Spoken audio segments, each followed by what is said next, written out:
Assalamualaikum warahmatullahi wabarakatuh. Perkenalkan, nama saya Muhammad Rasya Fadilah dari kelas 10 Akuntansi 1. Saya akan menjelaskan tentang hakikat bangsa dan negara. Dimulai dari pengertian bangsa. Apa sih bangsa itu? Bangsa adalah suatu perkumpulan yang terbentuk karena persamaan ras, adat istiadat, agama, dan bahasa. Nah, di sini ada faktor-faktor pembentukan bangsa. Yang pertama itu ada persamaan asal keturunan etnis.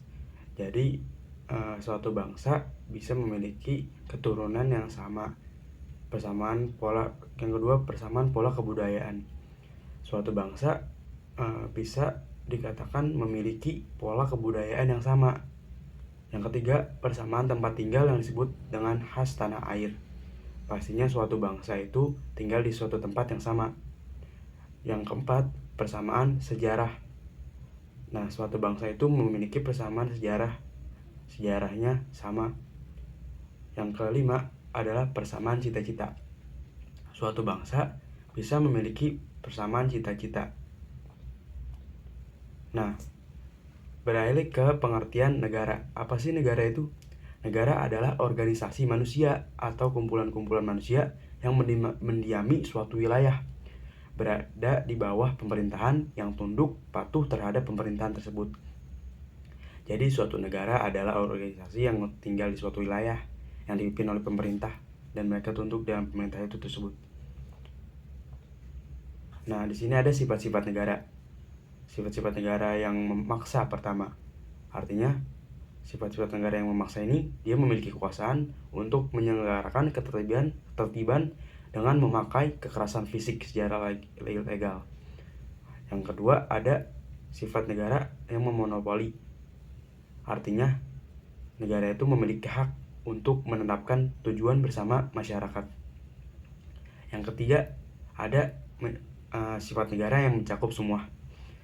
Artinya, semua peraturan dan kebijakan negara berlaku untuk semua orang tanpa terkecuali.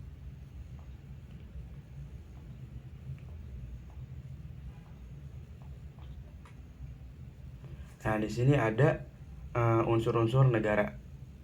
Unsur-unsur negara ini ada unsur yang pertama tuh unsur konstitutif, yang kedua penduduk atau rakyat, yang ketiga wilayah, yang keempat pemerintah yang berdaulat, yang kelima unsur deklaratif, dan terakhir pengakuan dari negara lain.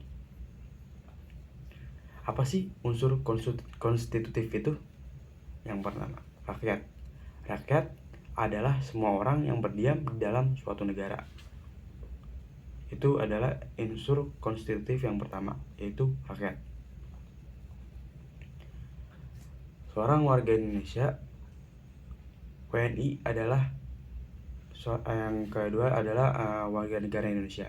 Seorang warga negara Indonesia adalah orang yang diakui oleh undang-undang sebagai warga negara Republik Indonesia. Kepada orang ini akan diberikan kartu tanda penduduk, yaitu KTP, berdasarkan kabupaten, tanggal lahir, dan NIK dan lain-lain. Sekian presentasi saya. Terima kasih. Wassalamualaikum warahmatullahi wabarakatuh.